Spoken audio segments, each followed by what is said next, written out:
수험생 여러분 안녕하십니까. 공인중개사 법령의 한민우입니다. 자, 오늘은 기초입문과정 두 번째 시간이죠. 지난주에 뭐 공부했는지 기억나십니까?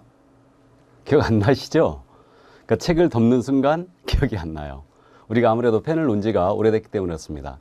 지난주에 우리는요 공인중개사 시험제도 그리고 용어의 정의, 중개대상물 요 파트를 공부했어요. 그래서 어쨌든 이제 여러분들이 수업을 계속 듣다 보면 익숙해집니다. 그러니까 너무 걱정 마시고 이제 잘 따라오시기 바랍니다. 지금은 솔직히 말씀드려서 제가 첫 시간에 그 말씀은 안 드렸는데 여러분들이 공부를 지금 오래간만에 하는 거거든요. 그러니까 이것을 지금 우리는 장기 레이스를 시작했어요.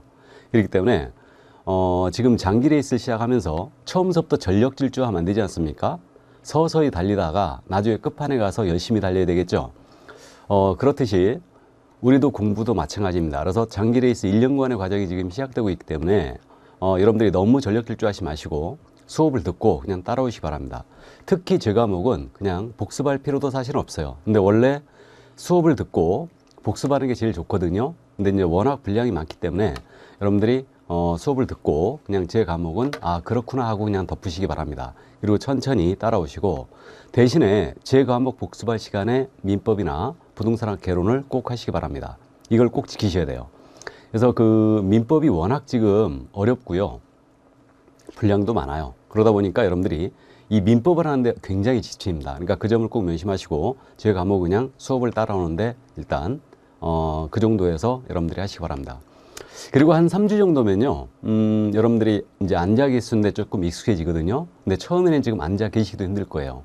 그래서 하루에 뭐 3-4시간 수업을 듣기가 이게 사실 장난이 아니죠. 자, 그래서 어쨌든 그렇게 이해해 두시고요. 천천히 이제 서서히 따라오시기 바랍니다. 자, 그럼 오늘 지금 우리가 공부할 내용은 뭐냐면요. 지난주에 우리가 자격을 취득했어요. 그럼 오늘 사무소를 열어야 되죠. 이것이 바로 등록이에요. 그래서 이게 중개사무소의 개설 등록이라 합니다. 우리가 식당을 하더라도 식품위생법에 따라서 영업신고해야 되죠. 그렇듯이 우리가 이제 자격을 취득했잖아요. 중개업을 하고자 할 때 등록이라는 걸 해야 되죠. 이 등록은 그러니까 일종의 영업허가다. 그렇게 이해하시면 됩니다. 자, 그러면 교재는 지금 39쪽이에요. 그래서 3장인데요. 중개사무소의 개설 등록입니다. 자, 그러면 이 개설 등록에 대한 내용은 영업허가를 받는 거다. 그렇게 이해하시는데 그 우리법 9조 1항 조문이거든요. 그래서 우리법 9조 1항 조문에서 중개업을 영위하고자 하는 자예요. 그래서 중개업을 영위하려는 자는 중개사무소의 개설 등록을 해야 한다 그랬어요. 그러니까 중개업을 하고자 할 때는 개설 등록을 해야 된다 이거예요. 그래서 여러분들이 자격을 취득하는 그 주된 이유가 이 중개업을 하기 위함입니다. 그러니까 중개업을 하고자 할 때는 자격을 땄다 하더라도 이 등록이라는 절차를 거쳐둬야 돼요. 그러면 이걸 단순화시키면요. 중개업을 하고자 할 때는 이 법에 따른 중개사무소의 개설 등록을 하는 거 아닙니까? 그럼 우리가 지난 시간에 용어의 정의를 공부하면서 중개업 정의를 공부했어요. 그럼 중개업은 지금 세 글자니까 세 가지 요소다. 이렇게 지금 기억을 해나갈 건데 중개업이라 하면요. 다른 사람의 의뢰에 의하여 일정 보수를 받고 중개를 업으로 행하는 것. 용어의 정의가 이렇게 되어 있거든요. 다른 사람의 의뢰, 일정 보수를 받고 중개를 업으로 행하는 것. 이게 바로 중개업이었는데 그러면 이 중개업에 해당하기 위해서는 등록을 해야 됩니다. 중개업을 하기 위해서는 등록을 해야 된다. 그럼 중개업이 아니라면 등록할 필요가 없겠네요. 그죠? 그러면 중개의 용어의 정의를 하면서 중개업 같이 용어의 정의를 했었는데 그럼 중개업은 한마디로 중개대상물에 대한 알선, 이 중개를 계속 반복성을 띠면서 보수를 받고 하는 거 아니었습니까? 이 그림 기억나시죠? 그래서 계속 반복적으로 보수를 받고 하는 거다. 그러면 이것이 중개업이 됐습니다. 그럼 처음서부터 중개에 해당돼야지만 중개업이 될 수 있어요. 그러면 기억나세요? 컨설팅이라든가 분양대행이었습니다. 컨설팅이나 분양대행이라는 것은 말 그대로 이거는 상담을 해주는 거고 분양을 대신해 주는 거예요. 그러면 중개라는 것은 결국 소개 아니었습니까? 그러면 요 상담이라든가 분양대행은 소개가 아니죠. 그죠? 소개가 아닙니다. 그러면 컨설팅이나 분양대행을 계속 반복적으로 보수받고 했어요. 중개업이 되어야 한대요? 중개업이 안 되는 거죠. 그러면 컨설팅이나 분양 대행만 목적으로 했다. 요것만 목적으로 하면 개설 등록할 필요가 있나요, 없나요? 필요 없다는 얘기죠. 그 얘기입니다. 그래서 일단은 컨설팅이나 분양 대행은 중개가 아니기 때문에 중개업이 될 수가 없고요. 요것만 목적으로 한다면 등록할 필요가 없어요. 그래서 컨설팅이나 분양 대행은 우리 법이 규제하지 않습니다. 그러나 참고로 이제 다음 순환서부터 이런 부분들을 공부하는데, 컨설팅이나 분양 대행 자체만 한다면 중개업이 아니니까 등록을 안 하고도 그냥 할 수 있는데, 컨설팅이나 분양 대행에 부수하여 그러니까 주된 업무를 컨설팅이나 분양 대행으로 하고 부수적으로 만약에 중개업을 한다. 그럼 부수적으로 중개업을 하더라도 등록은 해야 되겠죠? 그렇게 됩니다. 이해되십니까? 자, 그래서 그 정도 이제 감 잡아두시고, 그러니까 중개업을 하고자 할 때는 등록을 해야 된다. 그럼 등록이라는 의미는 어떤 의미냐면요. 등록이라는 것은 일정한 사실관계나 법률관계를 행정관청에 비치된 장부에다가 기재한 행위, 기재 자체를 등록이라 합니다. 등기와 개념과 비슷하죠. 등기 개념과 비슷한데, 자, 그래서 등록은 이제 그런 개념이라는 거, 일종의 영업 허가다, 그렇게만 이해하시면 돼요. 그러면 지금 등록의 성격이 있지 않습니까? 이 등록의 성격은 우리가 이제 차츰차츰 하면 돼요. 그래서 아직은 이 부분은 뭐 시험에 자주 나오는 부분도 아니고요. 그래서 천천히 하시면 됩니다. 그리고 참고로 말씀드리는데, 요즘 인터넷이 워낙 활성화되어 있잖아요. 그러면 인터넷만으로 중개업을 한다. 인터넷만으로만.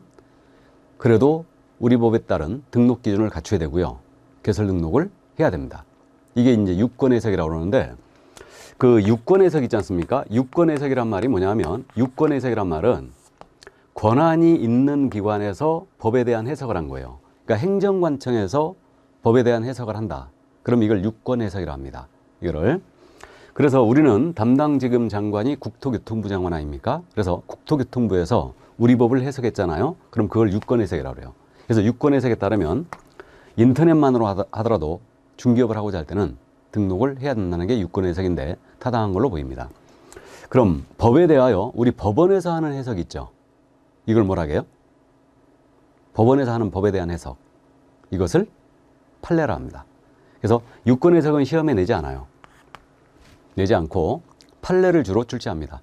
참고로 해두시기 바랍니다. 자, 그러면 일단은 그 정도 등록의 이제 기초, 기본 조문을 확인해 봤고요. 그러면 등록을 하자면 기본적으로 자격을 취득해야 되겠죠. 이런 것들이 바로 등록 기준이에요. 자, 그래서 지금 현재 등록을 할 수 있는 자는 둘로 크게 나눠지죠. 개인이 있고 법인이 있습니다. 그래서 둘로 크게 나눠지는데, 개인의 등록 기준, 법인의 등록 기준을 우리는 정확하게 기억을 해둬야 됩니다. 자, 그러면 일단 등록 기준으로서 법인에 대한 내용이에요. 법인에 대한 내용인데, 개인에 대한 내용입니다. 그래서 등록 기준, 개인과 법인으로 크게 나눠지는데, 법인의 등록 기준이 중요하고요. 개인의 등록 기준. 그럼 개인은 민법에서 우리 뭐라 합니까? 자연인이라 그래요. 자연인, 내추럴맨. 민법은 참 신기합니다. 여러분들이 민법 시간을 지금 들어봤는데 쉽게 우리가 일상에서 쓰는 용어를 쓰는 게 아니죠. 상당히 말이 어렵죠. 그래서 그냥 개인 하면 될 것 같은데, 민법은 이걸 자연인이라 불러요. 자, 그럼 자연인의 등록 기준입니다. 자연인의 등록 기준은 개인이 등록을 할 때 어떤 기준을 갖춰야 되느냐, 이 문제인데, 요 개인의 경우는 먼저 공인인증사 자격을 취득하셔야 돼요. 이게 첫 번째, 자격을 취득하라. 다음 두 번째, 중개사무소를 확보해야 돼요. 그러니까 중개업을 영위할 수 있는 중개사무소 확보하라는 얘기예요. 그러니까 확보 계획으로 들어가는 거 아닙니다. 확보를 해 놓으시는 거예요. 자, 다음 세 번째로 교육을 받고 오셔야 됩니다. 우리가 실무에 나가기 전에 받는 교육이다 해서 이걸 실무교육이라고 불러요. 실무교육을 미리 받고 오셔야 됩니다. 자, 그 다음 마지막으로 결격에 해당하지 않아야 됩니다. 그러니까 이 결격이라는 게 뭐냐면 등록을 못하는 사유예요. 이게 결격 사유로 합니다. 여기 안 걸려 있어야 돼요. 그럼 결격 사유의 대표주자가 뭐냐면요, 미성년자예요. 미성년자는 개설 등록을 할 수 없습니다. 미성년자는 만 19세 미만을 말하죠. 만 19세 미만 이렇게 되는데, 그럼 미성년자는 왜 등록을 못할까? 생각을 해보세요. 중개사무소 갔더니요, 솜털이 보송보송한 미성년자가 앉아있는 거예요. 신뢰가 가요, 안 가요? 매덕이 왔다 갔다 하고 있는데 신뢰가 가지 않죠. 그러니까 이들은 일정 기간 동안 성년이 될 때까지 등록을 제한하는 겁니다. 또 중개사무소 갔더니 말이에요, 사기 전과 18범이 교도소에서 나오자마자 앉아 있어요. 그러면 신뢰가 가겠습니까? 안 가죠. 그러니까 그런 자들은 일정 기간이 경과돼야지만 등록을 할 수 있습니다. 그래서 이게 바로 결격 사유예요. 그래서 자세한 내용은 이제 다시 공부를 하게 됩니다. 그럼 개인의 등록 기준은 암기할 필요도 없죠. 쉽게 이해가 됩니다. 자격을 취득하고 사무소 확보하고 교육받고 다음에 결격에 해당하지 않아야 된다. 이게 이제 등록 기준인데 이 뒤에 숨어 있는 내용을 여러분들이 가볍게 이해하셔야 돼요. 숨어 있는 내용을. 자, 그러면 먼저 자격 취득에 대한 부분입니다. 자격 취득에 대한 부분인데 이 부분이죠. 변호사 자격증을 가진 분이에요. 이분이 중개사무소에 등록을 신청한 적이 있죠. 이거 실화였거든요. 실화인데 우리 서초동에 법원이 많지 않습니까? 그래서 이 서초동에 있는 한 변호사께서 변호사 자격증을 첨부하여 중개사무소에 등록 신청 들어온 거예요. 서초구청장한테. 그러니까 서초구청장이 뭐라 하겠습니까? 자격증 갖고 와라. 그런 거예요. 반려했어요. 등록 신청을 거부했습니다. 그러자 이 변호사가 말해요. 서초구청장을 상대로 등록을 해달라고 소송을 제기한 거죠. 행정소송을 제기했어요. 이거 실화입니다, 지금. 등록을 해달라. 이 변호사의 주장은 그거였죠. 이게 공인인증서 자격시험 과목을 봤더니 부동산학 개론만 제외하고 나머지가 다 법과목이에요. 그럼 우리가 변호사는 무조건 다 우리나라에서 지금 법률적인 서비스를 대행할 수 있죠. 그럼 이것이 무엇이라고? 보니까 전부 다 법과목인데 이게 공사자격증이 뭐라고? 그러면 변호사자격증으로 우리가 할 수 있겠나? 할 수 있지 않겠느냐? 해가지고 등록 신청 들어간 거예요. 그러자 이제 서초구청장이 반려하니까 변호사니까 행정소송을 제기한 겁니다. 등록을 해달라고. 그래갖고 이 소송이요. 대법원까지 갔어요. 대법원까지. 대법원에서 뭐라고 그랬냐. 대법원에서는 이거 쓸데없는 소리 하지 말고 공인인증서자격증 갖고 와라 그랬습니다. 그래서 이제 결론은 변호사일지라도 공인인증서 자격증이 없으면 등록을 할 수가 없다. 그래서 이 정도만 주의해 주시면 됩니다. 그래서 원래 이제 변호사가 없던 시절 있지 않습니까? 변호사가 없던 시절에는 사실 뭐 변호사들이 이제 다른 업을 안 해도 먹고 사는데 사실 지장이 없었죠. 근데 현재 로스쿨 제도가 도입되면서 연간 변호사가 2,000명 정도가 배출돼요. 그러니까 결국은 아직은 그래도 변호사가 지금 적다는 평이 상당히 많은데 사무실 임대료도 못 내는 변호사들이 많이 있답니다. 그래서 요즘 이 변호사들이 중기업에 뛰어드는 분들이 있어요. 그래서 일단은 뭐 이제 이 치열한 경쟁이 지금 되고 있는 거죠. 그래서 이제 변호사일지라도 공사자격증이 없으면 등록을 할 수가 없습니다. 그 정도만 주의해 주시고요. 자, 그 다음에 이제 사무소 확보해 놔야 돼요. 그럼 중개사무소를 미리 확보를 해 놓는 것이고 확보 계획으로 들어가는 게 아니다. 그럼 이때 중개사무소를 어떤 기준하에 확보해야 될까? 이게 문제가 되겠죠. 그럼 중개사무소 확보 기준은요. 지금 우리 법에 이렇게만 딱 돼 있습니다. 건축물 대장에 기재가 된 건물에 확보할 것. 그리고 소유, 전세, 임대차, 사용대차의 방법으로 그 사용권을 확보할 것 이랬습니다. 그러면 자기 건물에 설치해도 상관없고요. 세를 얻어서 설치해도 상관이 없다는 얘기죠. 그러니까 사무소를 확보해 놓는데 일단은 건축물 대장에 기재가 된 건물이어야 돼요. 그러면 결국은 건축물 대장에 기재가 돼 있는 건물이어야 되니까 불법 건축물이나 무허 건축물은 당연히 안 된다는 얘기죠. 이건 당연한 얘기입니다. 그러면 여러분들이 공법 시간에 이제 건축법을 공부하면서 들어보실 건데 가설 건축물이라는 게 있거든요. 그럼 가설 건축물은 말 그대로예요. 컨테이너 사무실 같은 게 대표적인 예죠. 컨테이너. 그러면 컨테이너 같은 데가 바로 이제 대표적인 가설 건축물인데 여기다 설치할 수 있을까? 그럼 가설 건축물은요. 건축물 대장이 없습니다. 그죠? 가설 건축물 관리 대장은 있는데 건축물 대장이 없어요. 그럼 가설 건축물에는 설치할 수 없다라는 얘기죠. 이 얘기입니다. 근데 이제 강의 들으시면서 그 생각하시는 분들이 있어요. 시골 가다 보니까 컨테이너 중개사무소라고 돼 있던데 그럼 그거 어떻게 된 거야? 그런 생각 하시는 분이 있죠, 지금? 그럼 시골 가다 보면은 실제로 이제 컨테이너 사무실 같은 데다가 중개사무소 이런 데가 있어요. 이런 사무소들은요, 정식적으로 건축물 대장이 작성이 돼 있을 가능성이 높죠. 그래서 가설 건축물은 일단 안 됩니다. 근데 외관상으로 컨테이너처럼 생겼지만 실제로 이제 건축물 대장이 기재가 된 건물의 확률이 높다는 얘기예요. 그러니까 우리는 이제 시험에 대비하니까 제가 이제 강의를 하면서 실제로 이제 중개와 관련된 사항을 상당히 많이 말씀드릴 거예요. 우리는 아무래도 이제 실무 밀접한 과목이기 때문에 실무 말씀도 제가 많이 드릴 겁니다. 많이 드릴 건데 시험에 우리가 대비하면서 주의할 점이 그거예요. 여러분들이 여태까지 살아오신 경험이 있지 않습니까? 이 경험을 기억으로 문제를 푸시면 절대 안 된다는 얘기예요. 이건 시험에 절대 도움이 되지 않습니다. 그러니까 옛날에 내가 그랬는데 누가 보니까 중개사무소에서 우리 개업공사가 그렇게 하던데 그렇게 생각하시면 안 돼요. 우리 시험에 대비하니까 우리 법에 있는 내용들을 그대로 문제를 풀어야 돼요. 무슨 말인지 되십니까? 나중에 이런 잔소리 같은 말씀을 많이 드릴 거예요. 그래서 어쨌든 가설건축물은 현재 설치할 수 없습니다. 건축물 대장의 기재가 돼 있어야 돼요. 그럼 이 기준을 봤을 때 면적을 제한하는 규정은 있나요, 없나요? 면적 제한 규정은 존재하지 않아요. 그러니까 적정한 면적이면 됩니다. 이거는. 근데 우리가 개업공인중개사라는 전문 직업인이죠. 품위는 유지해야 되겠죠. 우리 실질적으로 품위 유지 의무 있어요. 품위를 지켜야 됩니다. 그래갖고 어쨌든 중개사무소 면적 제한 규정은 없지만 전용 기준 했을 때 제가 실무 경험상 전용을 했을 때 6평 이상은 돼야 되지 않겠는가. 이런 생각이 조금 들어요. 6평 이상은 돼야 될 거다.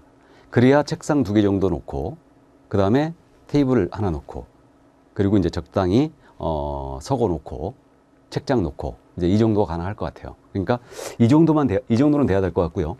이 정도보다 적어요. 너무 적은 이제 워낙 우리 수도권 지역 같은 데 이제 사무실 세가 비싸기 때문에 일단은 뭐 조금만 데다 이제 중개사무소 여는 데도 있는데 너무 조그마하면 없어 보여요. 손님이 오셨는데 이렇게 다닐 수는 없잖아요, 지금. 그죠? 그러니까 어쨌든 한 6평 이상은 돼야 되지 않을까 이런 생각이 조금 들고요. 대부분 또 우리 중개사무소 1층에 있죠. 1층이 또 세가 가장 비싸요. 그렇기 때문에 어쨌든 이제 면적 제한은 존재하지 않지만 이 정도가 이제 되는 게 맞을 것 같다. 나중에 개업을 하실 때 참고하시기 바랍니다. 자, 그럼 사무소에 대한 기준은 여기까지 하죠. 여기까지 하고 우리가 공법 시간에 건축법을 더 공부하시면 중개사무소에 대한 내용을 저도 조금 더 나갑니다. 그러니까 우리는 지금 2차 실무 과목이기 때문에 다른 과목과도 연계가 많이 돼 있어요.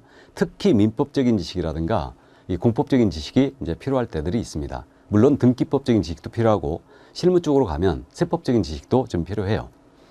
자, 그럼 이 정도 중개사무소 설치 기준은 이 정도로 이제 감을 잡아두시고요. 그 다음에 이제 교육을 받으셔야 돼요. 이게 바로 이제 실무 교육인데 지금 요 실무 교육에 대한 부분 있지 않습니까? 이 부분은 우리가 등록을 하기 전에 미리 가서 교육을 받고 오는 거예요. 그래서 우리가 식당을 하더라도 식품위생법에 따라 위생교육이라는 걸 받죠. 그렇듯이 우리도 가서 교육받고 와야 돼요. 그래서 이걸 실무교육을 한다. 그럼 실무교육은 언제까지 받아야 되냐면요. 우리 중개사무소에 등록을 신청하기 전 1년 내 이수를 해야 돼요. 그럼 중개사무소 등록 신청 전 1년이다. 그럼 예를 들어서 2021년도 11월 예를 들어서 20일 날 중개사무소에 등록을 신청한다. 이때 등록을 신청하면 거꾸로 역산하는 거죠. 역산을 해가지고 2020년 11월 20일부터 실시하는 실무교육을 이수해주면 될 것 같아요. 그죠? 그러니까 등록 신청 전 1년 내에 실시하는 실무교육을 이수한다. 미리. 그러니까 미리 이 교육을 바꿔야 돼요. 그럼 여러분들이 자격을 취득한 다음에 내가 바로 개설 등록을 안 한다. 중개사무소를 안 연다면 당장 교육받을 필요가 없다는 얘기죠. 이해되세요? 나는 그럼 5년 뒤에 중개사무소 열겠다. 그럼 그 시점에 가갖고 맞춰가지고 교육을 받고 오시면 됩니다. 이게. 그래서 이렇게 등록 신청 전 1년 내에 실무교육을 이수할 것. 그럼 이 교육에 대한 내용은 이제 후일 자세히 공부하는데 일단 그 정도만 감 잡아두시고요. 그래갖고 지금 실무적으로 말해요. 합격자 발표가 아직 안 났거든요. 그럼 지금 그 32회 시험이 합격자 발표가 안 났는데 이 합격자 발표가 나지 않습니까? 그러면 개업을 하실 분들은요, 빨리 신청해야 돼요. 이게 그래갖고 이제 실무교육이 가장 활발할 때가 언제냐면 합격자 발표가 났을 때 12월 1일이나 요 32회 시험은 12월 1일 날 합격자 발표가 나는데 합격자 발표가 나면은 바로 실무교육 이제 아주 활발히 진행됩니다. 그래갖고 지역별로 지금 현재 실무교육이 마감이 될 때가 많아요. 그래갖고 내가 수도권에 살고 있는데 저기 뭐 충청도나 여기 가서 교육받고 오는 거죠. 마감돼가지고 더 이상 안 되는 거예요. 그래갖고 우리 개업을 할 때 생각해 보세요. 중개사무소로 임차를 먼저 해놓죠. 해놓고 나서 일단 등록 신청을 들어가요. 근데 교육을 받아야 되는데 교육을 못 받아버린다. 그럼 문제가 심각해지죠. 그래갖고 개업을 하실 분들은요, 합격자 발표가 나는 시점에 바로바로 신청을 해줘야 됩니다. 그래야 이제 차질 없이 개업을 할 수 있게 돼요. 무슨 말인지 이해되시죠? 그래서 일단 그 정도 참고해 두시고요. 자, 그러면 이제 교육에 대한 내용 요 정도 이해하시고 후일 이제 자세한 내용은 더 공부를 하게 될 겁니다. 지금 현재 그 실무교육은요, 우리 공인인증사협회라고 있거든요. 그래서 공인인증사협회에서 지금 실무교육을 위탁받아 운영을 하고 있어요. 그래갖고 협회에서 지금 현재 실무교육을 실시를 현재 하고 있고요. 위탁받아서 하는 겁니다. 그렇게 이제 하고 있고요. 그다음에 이제 실무교육은 지금 현재 4일이에요. 그래갖고 그 하루는 원래 온라인 교육이고 3일은 집합교육입니다. 그래서 하루는 온라인상으로 교육을 하고 집합교육을 3일 하는데 지금 이 코로나 때문에 작년서부터 지금 실무교육이 진행이 못됐습니다. 전부 다 온라인 교육이에요. 그래갖고 지금 마감되는 일은 지금 현재는 없는데 아무래도 뭐 우리 위드 코로나 그래가지고 지금 이 부분을 완화를 시킬 지금 계획을 정부에서 갖고 있으니까 지금 우리가 교육장에 가야 될 일도 벌어질 수 있어요. 그럼 이때는 빨리 신청을 해야 됩니다. 근데 온라인으로 할 때는 그냥 협회 사이트 들어가고 교육 신청하면 돼요. 이때는 큰 문제가 이제 안 되죠. 그래서 이제 7시간씩 지금 현재 4일을 교육하고 있습니다. 7시간씩 그렇게 하고 있고요. 지금 교육비는 협회에서 13만 원을 받고 있어요. 점심은 안 줍니다. 그러니까 도시락 싸가야 돼요. 집합교육할 때는 그렇게 합니다. 물론 이제 지금 온라인 교육 4일을 모두 지금 온라인 교육을 코로나 때문에 하고 있는데 아무래도 온라인 교육하면 조금 편하죠. 무슨 뜻인지 아시죠? 컴퓨터상으로 교육 사이트 딱 열어놓고 그냥 교육 듣는 것처럼 계속 이제 열어놓고 설거지 하다가 다시 와서 교육 다시 보고 다시 딸이 이제 애 챙기다가 다시 보고 그럼 되지 않습니까? 근데 마지막에 꼭 시험 봐요. 시험 보니까 그것도 주의해야 됩니다. 자, 그래서 실무교육이 바로 이거였고요. 저도 예전에 그저 실무교육을 직접 해본 적이 있어요. 그러니까 협회에서 위탁하는 그 실무교육을 이제 한 적이 있었는데 지금 현재는 너무 바빠가지고 교육을 못 하고 있습니다. 일단은. 자, 그럼 이제 그 정도 교육에서 이해 되시고요. 결격사에는 오늘 이제 자세히 다시 들여다봐요. 그러니까 이제 그때 자세히 보기로 하겠습니다. 자, 그래서 개인의 등록 기준 뒤에 숨어 있는 내용이 이거였어요. 그래서 이 정도 이제 감답하시고 문제는 법인의 등록 기준이에요. 문제는 그래서 법인의 등록 기준입니다.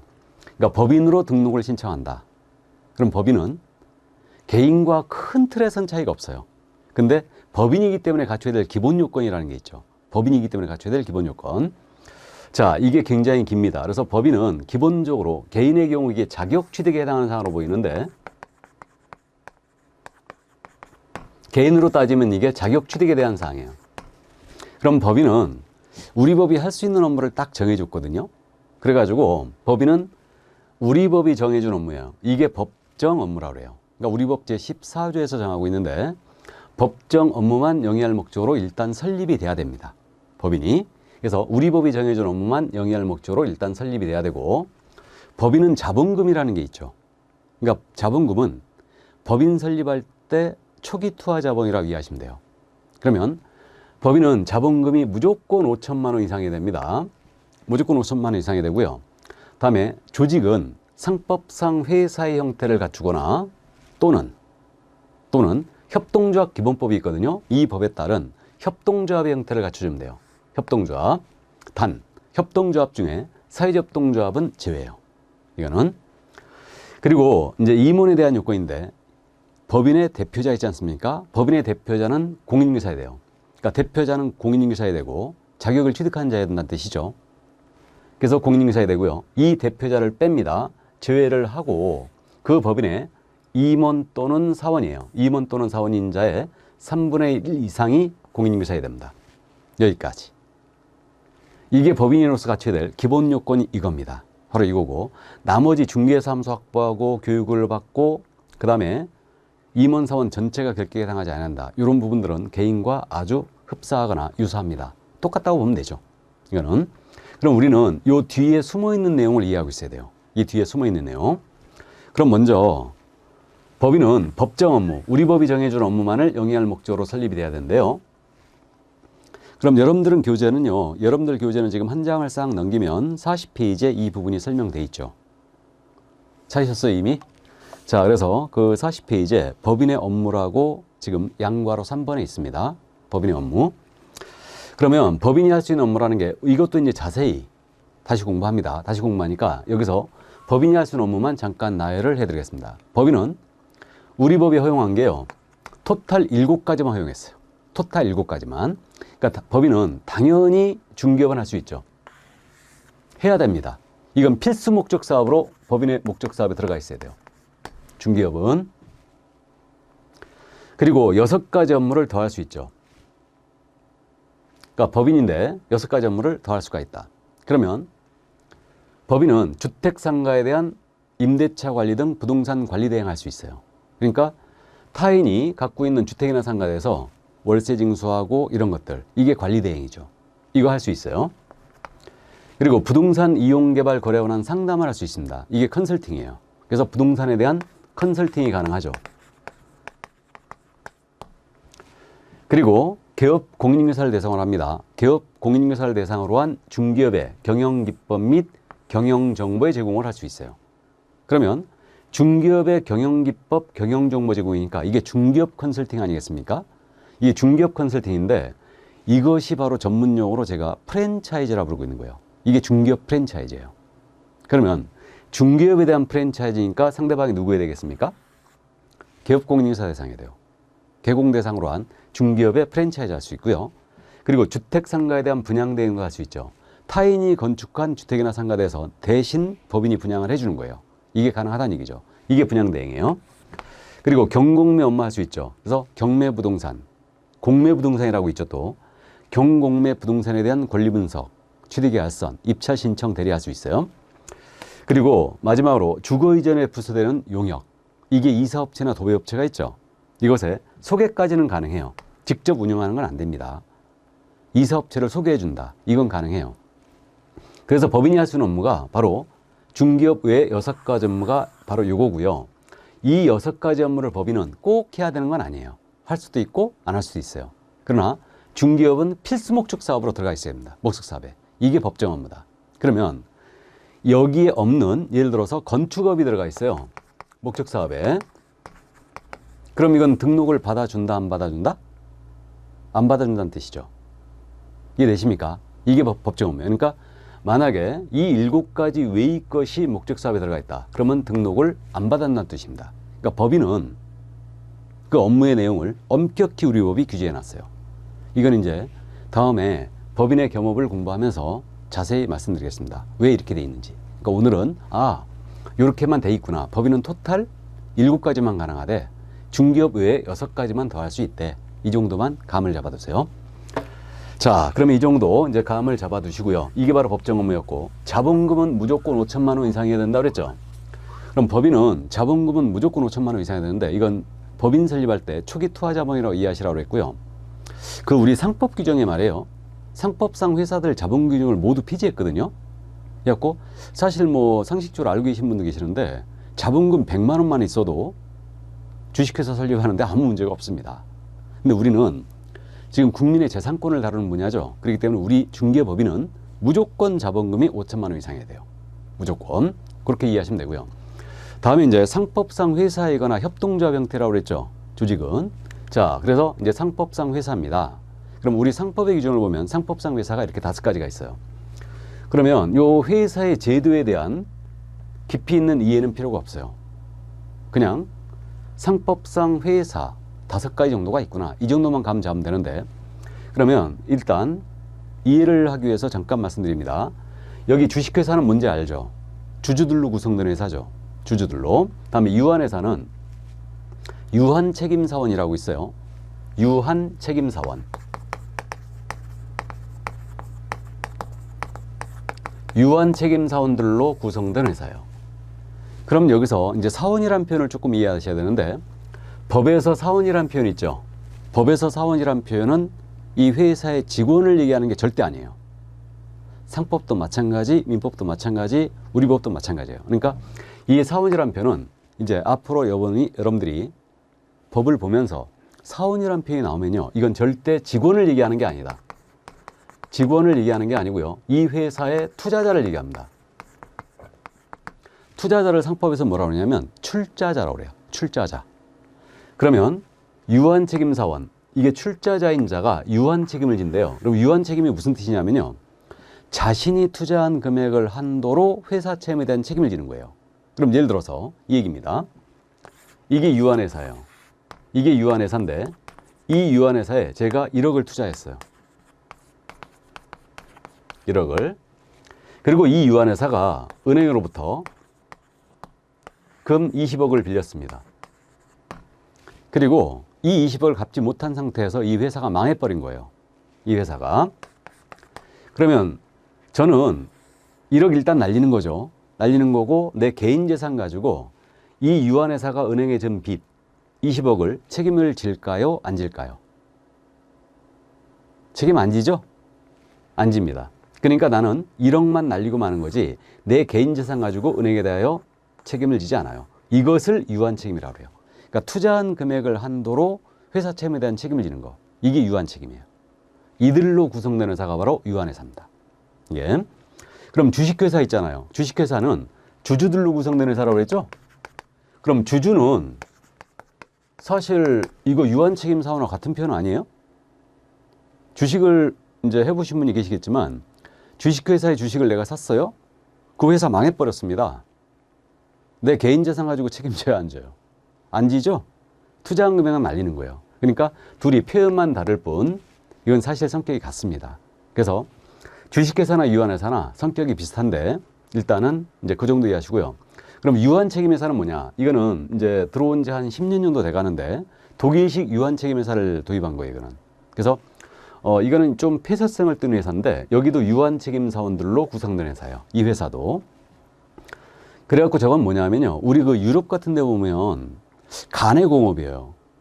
대대손손 쭉 내려오면서 명품들을 생산하는 그런 조그만 그 업체들이 있죠. 우리도 이제 그런 걸 장려하기 위해서 유한 책임회사라는 걸 도입을 한 겁니다. 상법에서. 그래갖고 가족들끼리 조그맣게 회사 운영하면서 대대손손 물린다. 이렇게 가라고 이제 유한 책임회사가 도입이 된 거예요. 그래서 원래 상법은 취지가 그랬던 겁니다. 주식회사, 유한회사, 유한책임회사는 성격이 아주 비슷한데 당초에 이것은 대규모를 예상했었고 유한회사는 소규모를 예상했어요. 그 다음에 유한책임회사는 가족들끼리 쬐끄맣게 회사 운영하잖아요. 그럼 일로 가라고 이걸 도입한 겁니다. 참고해 두시고 그러면 여기 한명회사 있죠.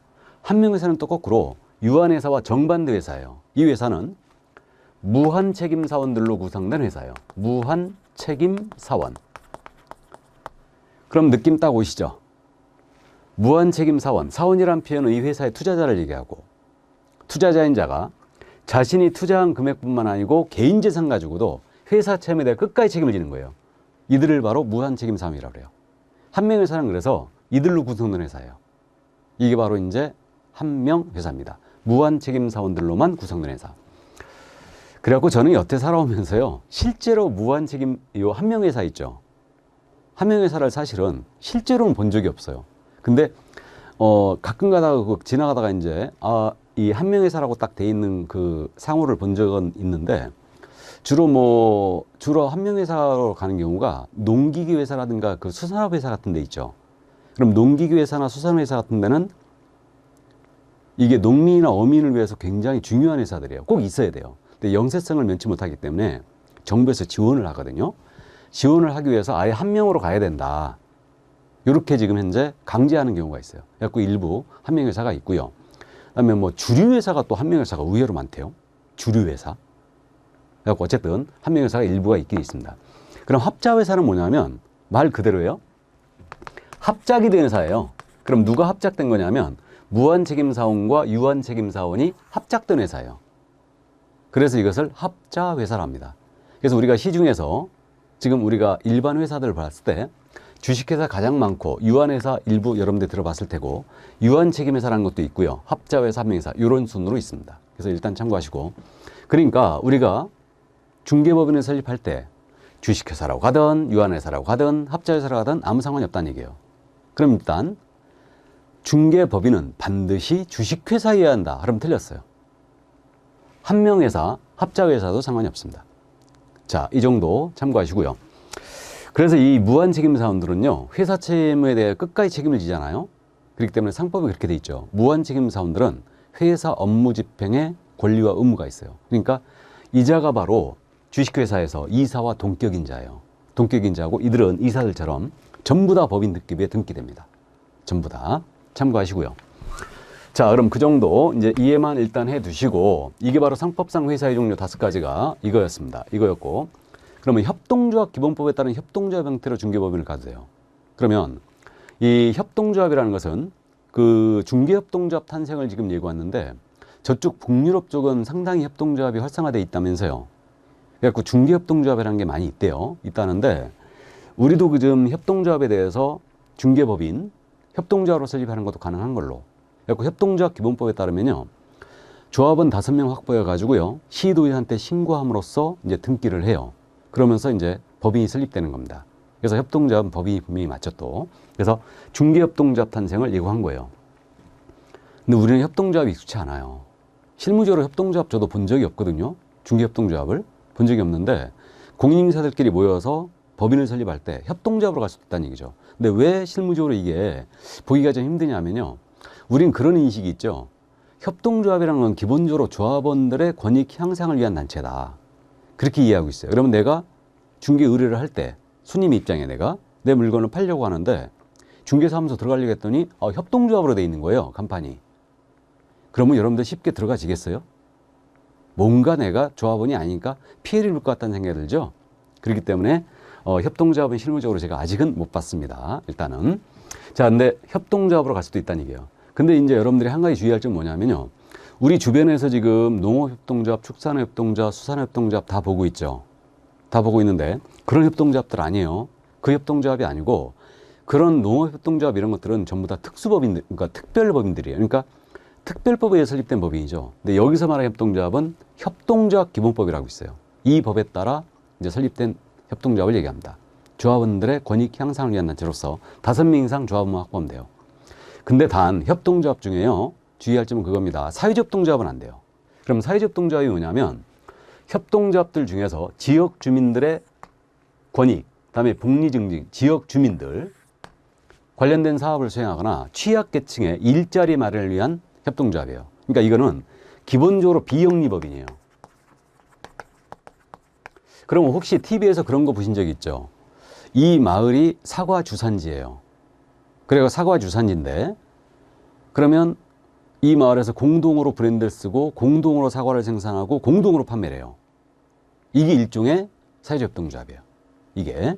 그러니까 지역 주민들의 복리 증진을 위한 협동조합. 이게 바로 일종의 사회적 협동조합. 도시 지역에서는 뭘 볼 수 있냐면, 혹시 보신 적 있는지 모르겠는데, 의사들이 모여가지고 의료법인을 설립하는 거죠. 이게 일종의 또 사회적 협동조합이에요. 협동조합으로 가는 거예요. 의사들이 모여서. 그래서 이런 것들이 사회적 협동조합인데, 사회적 협동조합은 기본적으로 비영리법인이에요. 그렇기 때문에 등록이 안 됩니다. 그러니까 이걸 주의해야 돼요. 이거는. 그래서 사회적 협동조합은 우리는 영리를 목적으로 하고 있기 때문에 이건 안 된다. 이 정도 이해하시고. 자, 그럼 이제 상법상 회사로 가거든 또는 협동조합으로 가든 상관없다. 이때 임원에 대한 요건. 그럼 이제 임원을 따져보면요, 임원이란 분은 임원 또는 사원의 3분의 1 이상이 공인중개사가 된다고 그랬죠. 그럼 임원이란 분은 주식회사는 이사, 감사가 있어요. 감사 임원이에요. 유한회사도 이사, 감사가 있죠. 당연히 임원입니다. 유한책임회사는 이사 대신 업무집행자를 둔다 그랬어요. 그러니까 이분이 바로 임원이에요. 그래서 요 세 회사의 임원은 바로 이들을 얘기합니다. 그 다음에 이제 합자 한 명 회사는 무한책임사원이 있었죠. 그러면 여기 합자 회사는 유한책임사원과 무한책임사원이 합작된 회사라고 했는데, 우리 법에서 얘기하는 이 사원이라는 표현 있죠. 임원 또는 사원 그랬지 않습니까? 그럼 이 사원도 역시 직원은 절대 아니다. 그럼 누굴 얘기하느냐? 유한책임사원이냐 무한책임사원이냐 문제인데, 상법의 기준을 봤을 때 무한책임사원이 명백합니다. 이자가 바로 회사 업무 집행 권한이 있고, 이자와 동격인자가 바로 이사예요. 그렇기 때문에 무한책임사원을 얘기합니다. 그러니까 간단하게 우리 법에서 얘기하는 사원은 무한책임사원이다. 합자나 한 명 회사의 무한책임사원을 말하는 거다. 그렇게 이해하시면 돼요. 됐습니까? 그래서 일단 이들이 바로 사원이다. 그래서 앞으로 제가 임원이라고만 표현해도 사원이 당연히 따라다녀요. 항상 임원 사원은 붙어 다닙니다. 항상. 그래서 이제 그렇게 이해하시고요. 그래서 바로 이들이 바로 임원 사원이다. 그러면 대표자를 뺀다고 그랬죠. 대표자를 빼고, 대표자는 무조건 공인중개사야 돼요. 공인중개사야 되고, 대표자를 빼고 임원 사원인자의 3분의 1이죠. 3분의 1 이상이 공인인사해야 돼요. 그럼 이 얘기 아닙니까? 내가 중개법인 설립하는 거예요. 그러면 대표자는 공인인사해야 돼요. 그리고 대표자를 지회를 하고 임원사원 총수, 임원사원의 3분의 1, 3명 중에 1명은 공인인사해야 한다는 얘기예요. 이해되십니까? 그럼 나머지 2명은 공인인사가 아니어도 된다는 얘기죠. 이건 투자자를 받아들여 좋다. 이 얘기예요. 법인 설립할 때. 자, 그래서 이제 그 정도 이제 감을 잡아다 주니까 임원사원의 3분의 1 이상이 공인인사일 것. 자, 그래서 이게 이제 법인의 등록 기준에서 기본적으로 갖춰야 될 요건, 그 뒤에 숨어 있는 내용을 다 살펴봤습니다. 여기까지. 자, 그러면 다시 이제 앞으로 잠깐 갔다 올까요? 나머지 요건 중개사무소 확보하라고 그랬죠? 그럼 중개사무소 건축물 대장에 기재가 된 건물을 확보해야 돼요. 미리 확보해 놓으시는 겁니다. 이것도 확보해 놓으시고요. 그럼 면적 제한 규정은 없다고 그랬고 불법 무허 건축물은 안 됩니다. 자, 그 다음에 이제 실무교육을 받는데 법인은 실무교육을 누가 받아야 될까요? 법인이 받을 수는 없죠. 그러니까 임원사원 전체가 실무교육 대상이에요. 전체가 받아야 돼요. 착각하지 말아야 되는데 공인중개사인 임원사원 중에 3분의 1 이상이면 돼요. 근데 실무교육은 자격증이 있든 없든 관계없어요. 무조건 다 가서 바꿔야 됩니다. 무조건 다. 이해되시죠? 그러니까 임원사원 전체가 실무교육을 있어야 된다. 그러면 이 얘기네요. 실무교육 지금 현재 며칠 받는다고요? 4일. 그죠? 지금 현재 이제 온라인 교육을 하고 있긴 있지만 집합교육을 한다면 4일이죠, 일단. 일단 이렇게 되는데 그럼 내가 부동산 해갖고 돈 좀 땄어요. 자격증을 딸 자신은 없어요. 법인 설립하는 거예요, 지금. 그럼 대표자 공인인사로 안 치고 본인이 임원으로 취임하는 거예요. 그럼 가서 교육받고 와야 되죠? 며칠? 4일. 부동산에 대해서 아무것도 모르는데 하루에 7시간씩 4일 교육받는다고 생각해봐요. 이런 환장할 일이 없는 거죠. 그죠? 여러분들은 지금 3, 4시간 앉아 계시기도 힘들잖아요, 지금. 그죠? 그래서 어쨌든 자격증이 없는 임원이 되기 위해서는 끈기도 있어야 된다. 끈기도.